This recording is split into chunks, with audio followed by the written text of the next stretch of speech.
Like me calling and saying, hey, this guy did this over there. The cops go, no.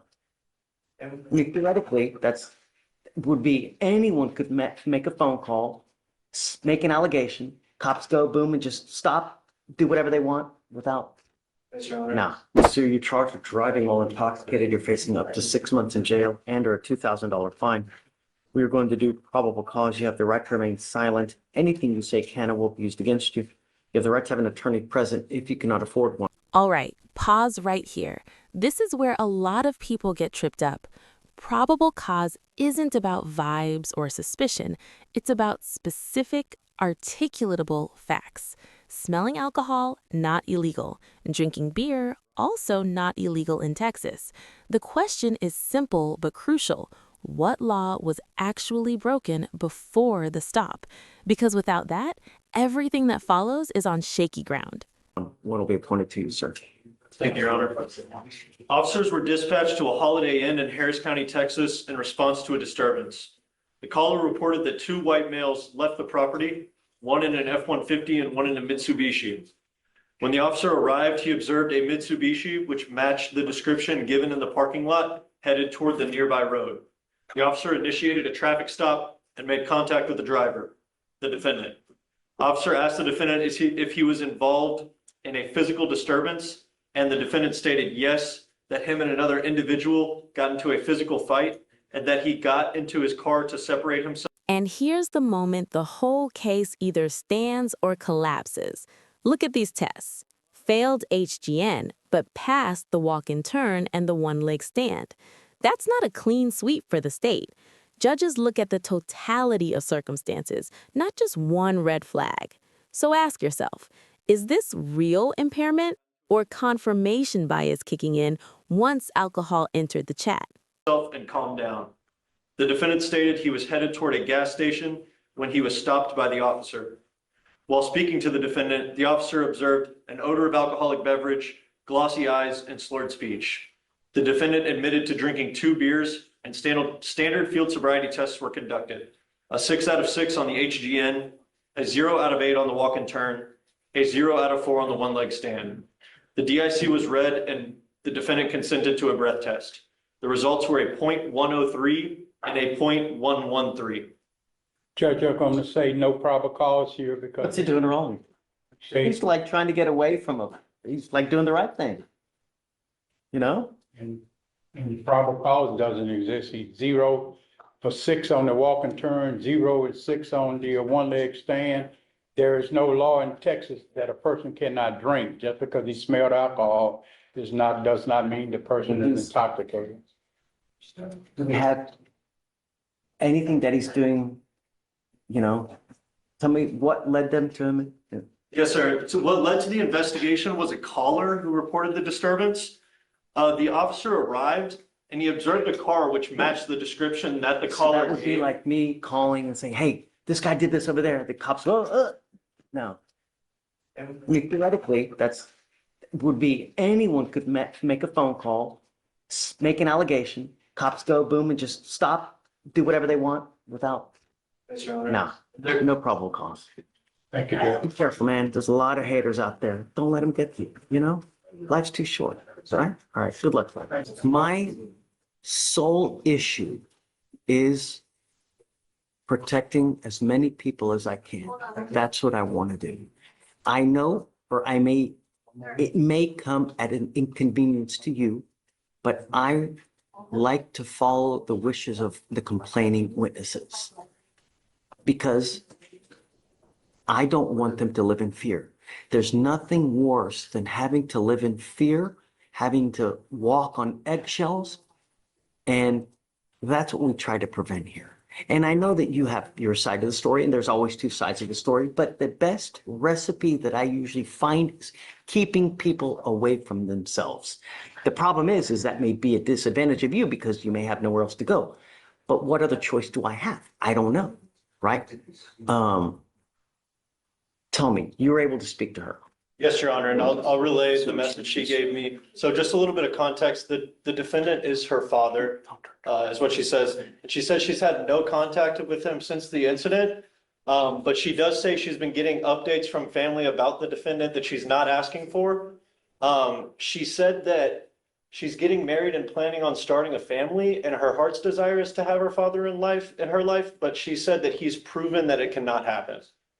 She states that she is done with her relationship with the defendant. The defendant has not changed.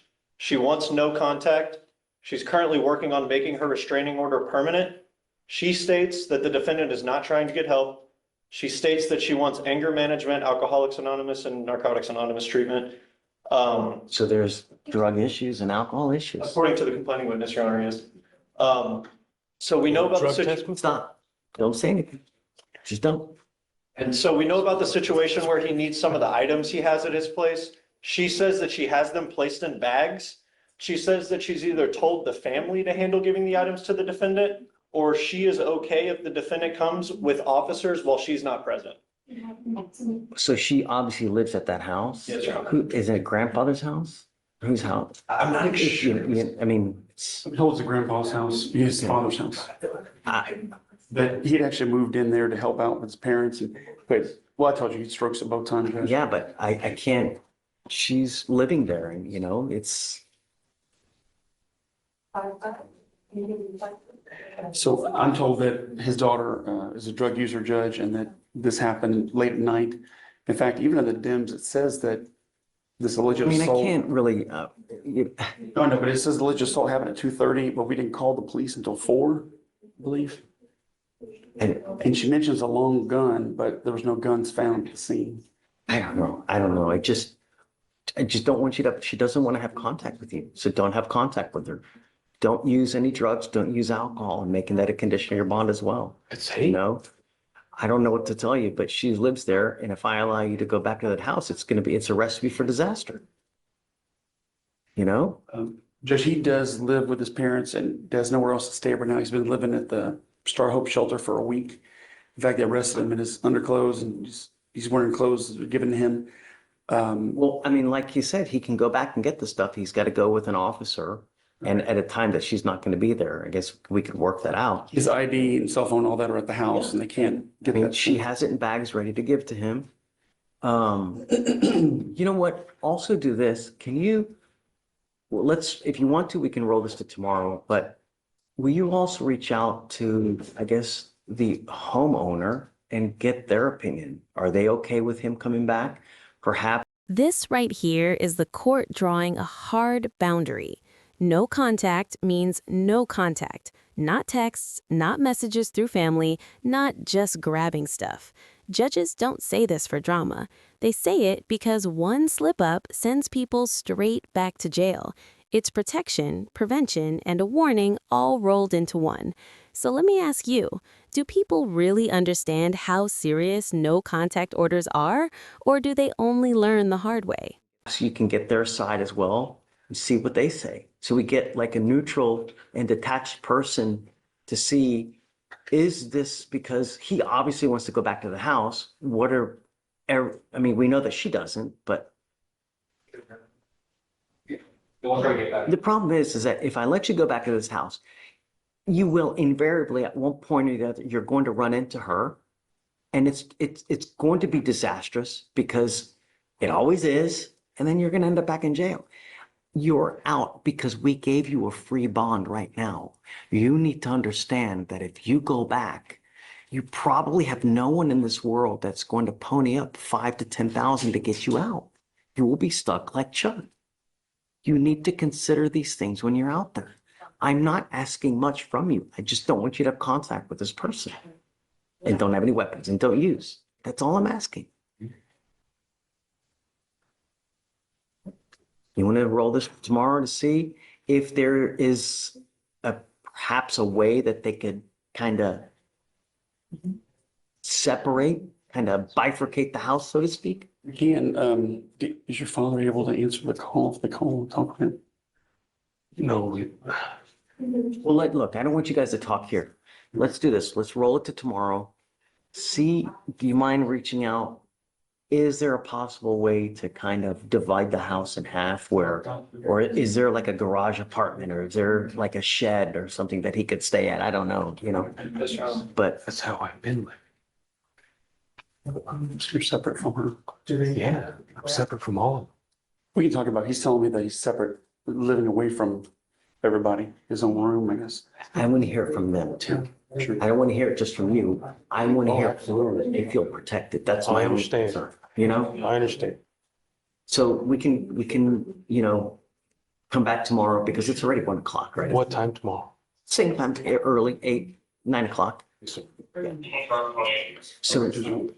be here tomorrow. so guys, this is Mr. O'Neill. So no contact, no weapons, no going to the house for the time being, no drugs, no alcohol, random testing, please. All right, Mr. O'Neill, Testing. no drugs, no alcohol, and I'm going to test you to make sure you're not using. If you test positive for drugs or alcohol, I'm going to put you in jail. Don't use. All right? Damn. Okay. All right. Good luck, Mr. O'Neill. Thank you, Judge, my excuse. Thank you.